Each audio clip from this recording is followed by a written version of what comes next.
Is everything you know and love dying right before your eyes? Let's find out.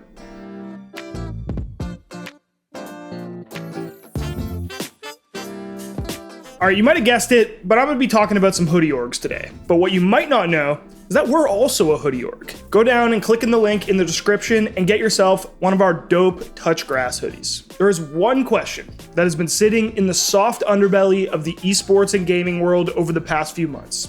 Is esports dying? Now, for me, a lot of the resurgence of this question follows the downward momentum of FaZe Clan's decidedly odorous initial public offering back on July 20th of last year. For those of you who don't know, an initial public offering, or IPO, is what happens when a business takes their company public and allows people to buy and sell their shares on a stock exchange. And if you're wondering how FaZe's stock has been doing since that fateful July day, well, you don't have to be a financial analyst to analyze this chart. Since its debut on the NASDAQ, the shares in Phasing Up have completely tanked. And that has contributed to a much larger conversation in the esports and gaming world about just how orgs in esports become profitable businesses. You see, many of the biggest esports orgs that you know, love, and cheer for are propped up by speculative investment. A bunch of rich people out there in the past said to themselves, hey, this esports shit could be pretty big,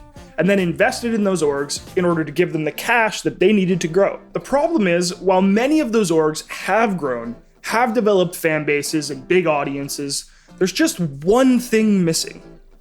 How the f do they make money? Now, in order to answer that question, let's do what every boomer has been doing for the last 5 years when considering esports. Compare it to traditional sports. A traditional sports team like, I don't know, the future 2023 World Series champion Toronto Blue Jays makes money in a few ways. We've got advertisement, merchandise sales, TV deals, ticket deals, licensing, and revenue sharing. And with that in mind, many people, including the early investors in things like the Overwatch League and the LCS, thought that they could replicate this model and create what might be a very profitable merchandising and media business. The problem is that so far, it hasn't worked. And with many mainstream brands choosing not to re-up as title sponsors of leagues like that, it doesn't look like it's going to work anytime soon. So with very few exceptions, all of your favorite esports orgs are still riding the high of that venture capital investment, all while trying desperately to find ways to make money and paying salaries of players that are probably deservedly very high. And you don't have to take my word for it. Just ask this guy's Toast. Toast assembled a Valorant roster just before the recent NA Challengers LCQ. And after a heroic run from a young team who had really only been together for a month, they qualified for Challengers, which left Toast with one important question. You might find this one familiar. And he took it one step further than that. He actually made a YouTube video explaining the entire story of signing this roster from start to finish. How he signed the team, how much it costs, and ultimately how daunting it is to try to recoup that cost as an org owner. Which gave me 2 months to, create a new company, sign a coach, sign 5 players, and hope they have enough time left to practice and win this whole thing. How hard could that be? So with each player costing $5,000 minimum, the coach is also, similarly priced. You're looking at $30,000 a month, which is $360,000 a year minimum. And again, this doesn't include any other staff you might need, like designers, like stuff like accountants and lawyers to look over these contracts. Add everything up, and that's at least $500,000 a year. As you can see from Toast napkin math, this shit ain't cheap. As esports become more and more mainstream popular, the biggest events are massively watched, and the players are able to command even more competitive salaries. Let's put ourselves in Toast's shoes and go back to our early example of traditional sports franchises. He's not going to be signing any $100 million TV deals anytime soon. He's not a franchisee, so he's not going to be doing any revenue sharing with Riot. So the best that he can hope is to package himself and his team together and sell some ads, or make some hoodies and sell those. But surely a creator-backed org run by one of the most respected figures in the industry, not to mention handsome as hell, would be able to eventually turn a profit, right? For those that don't know, I'm sure most of you know by now, I own an esports org called Moist Esports, and I f***ing love it. I am extremely passionate about Moist Esports. but I run it at a massive net loss.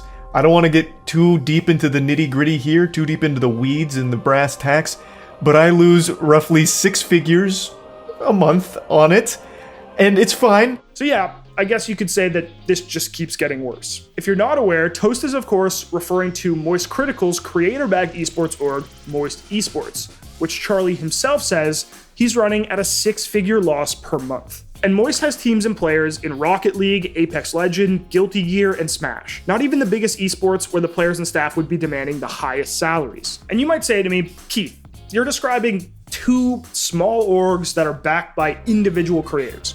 Assuredly, this isn't happening with those big orgs that you described earlier that are all backed by investment money and venture capital. Well, let me tell you about the week that 100 Thieves just had. On February 7th, tech website Digiday published an article in which they interviewed 6 ex-100 Thieves employees about the company's recent round of massive layoffs in their content creation department. The article discusses an alleged internal pivot within the organization, one that moved their business model away from YouTube-first content creation and partnerships into a strategy that was focused on creating and acquiring new businesses. Over the last little while, 100T and Nadeshot have launched an energy drink called Juvie, started a game studio, acquired peripheral company High Ground, and of course continued to expand their clothing and merchandise footprint, Hoodie org, etc., etc. The article colors Nadeshot and the company in a little bit of a darker shade than usual. It also paraphrases a former employee making the accusation that Nadeshot and their executive team are prioritizing passion projects like Juvie over their traditional money-making partnerships business.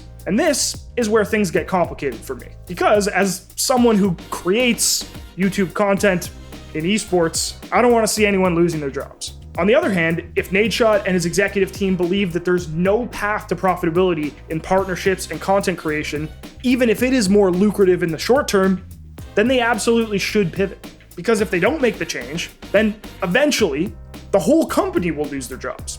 This content model, it's not a new model. You create an org, you get some players, the players become popular, you create content around those players, then you try to sell that content to brands. Maybe even stick their logo on your jersey. But if that strategy isn't going to keep up with your $120 million in venture capital investment and $460 million evaluation, and you think that, hey, what if we sell some energy drinks, some hoodies, some video games, and maybe some keyboards, and that will keep up, then maybe that's what you got to do. Okay, so before we move on to maybe a few of the rays of hope in this rat's nest of a situation, let's do a little recap. Rich people were like, hey, cool, esports, let's invest. Nadeshot did that cool pose with Drake that one time, if you remember. The question arises, how do we make any money off of this? FaZe goes public last summer and completely tanks. And now we're all left sitting here going, is there any hope? Well, I have 2 less gloomy paths forward that I'd like to discuss with you. Enter Ludwig, I guess. Oh, winning? Yeah, hard work, perseverance, life, liberty, pursuit of dubs, the whole 9. Just champions over here. Okay, I get it. Moist is super successful, you don't have any crypto sponsors, but don't you have to burn a lot of money to win that much? Didn't Susan give you a lot of money to burn? So you just burn the money like this? Despite Moist literally making YouTube videos explaining all the money he was losing on Moist Esports, Ludwig recently announced that he had signed on and was going to be a co-owner of the org. And according to the man himself, this is why he did it. I like esports. I know I talk shit on it all the time, but my ideal Sunday is sitting down, having football on one monitor, esports on the other monitor, and chess on my main monitor while I tank elo and watch my favorite teams win, or usually lose. And this is how he feels that Moist Esports could actually make some money. But outside of passion and wanting to work with Charlie, I also think there's some possibility that it could make money, because I think we have an advantage that most teams don't. The same advantage that somebody like Disguised Toast would have, which is the exact tweet I sent out to him a week ago about the same topic. We're all content creators. And in this space, where every single venture capitalist group freaks out, gushes, and comes their little pants at the sentence creator economy, we have a lot of leverage, a lot more than an esports team like, well, I guess I shouldn't name any because they're my competitors now, but like another esports team who's not creator backed. Now, obviously, Ludwig is being optimistic here. He's a big name with a lot of money. He's trying to do something cool with one of his friends, and hopefully they can make some money together. But I do think he makes a strong argument. There are very few things in this space more powerful than a big megaphone. and Ludwig has one of the biggest. Moist will now be able to package up their esports offering with the viewership and fan bases of both Moist Critical and Ludwig and take it to brands and say, hey, this is probably something you want your name attached to. And the fact is, they're not wrong. And crucially, he's also stressing creating products and merchandise and using those big megaphones to sell them, something that 100 Thieves is literally being criticized for. Ultimately, Ludwig and Moist are passionate about esports. And for me, that's all this really comes down to. There's not going to be some magical money fairy that comes down and makes this all better.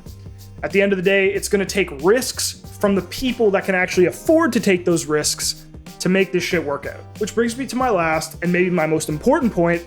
Let's talk about the role that the developers play in all of this. Because unlike traditional sports, Riot Games and the developers that make these esports titles literally own the product that all of these businesses are trying to build around. Nobody is putting patch notes out for basketball.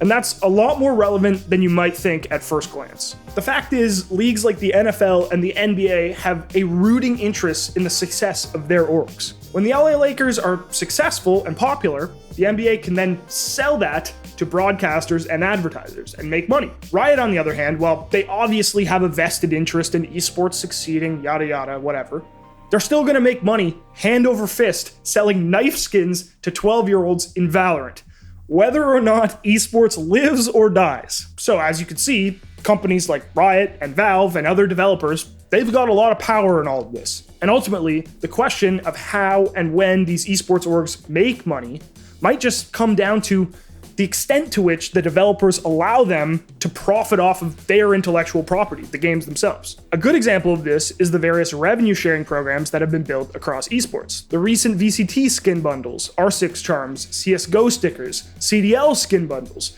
and Street Fighter League skins are all examples of products that developers have created and sold as a way to infuse their esports teams and players with revenue. Now, I'm not saying that these are currently driving enough revenue to keep an entire org's lights on, but it's obviously a step in the right direction. And perhaps this is why Riot Games completely rebuilt their franchising model for the VCT, where they asked teams for literally $0 in stark contrast to the millions that teams had to pay to get into the LCS and the Overwatch League back in the day. Maybe this system is somewhat of an olive branch from the developer to the orgs, where Riot is obviously going to profit off of the long-term viability of esports, and they don't want to cripple these orgs from the onset. And honestly, the brass tacks is that's what this all comes down to. From creators like Ludwig to massive multinational corporations like Riot, if the esports puzzle is going to be solved, we need all hands on deck. Now, I know I just kind of spelled out doomsday for you, but I'm trying to stay optimistic because there is really something pretty f***ing cool here going on with esports. And there are a lot of passionate, really intelligent people working their asses off to make sure that we can watch Simple wield his AWP for years to come. Thanks for watching. If you want more content like this, hit the sub button and ring the notification bell. For unique bite-sized videos you won't find anywhere else, hit us up on our Twitter, Instagram, Facebook, and TikTok.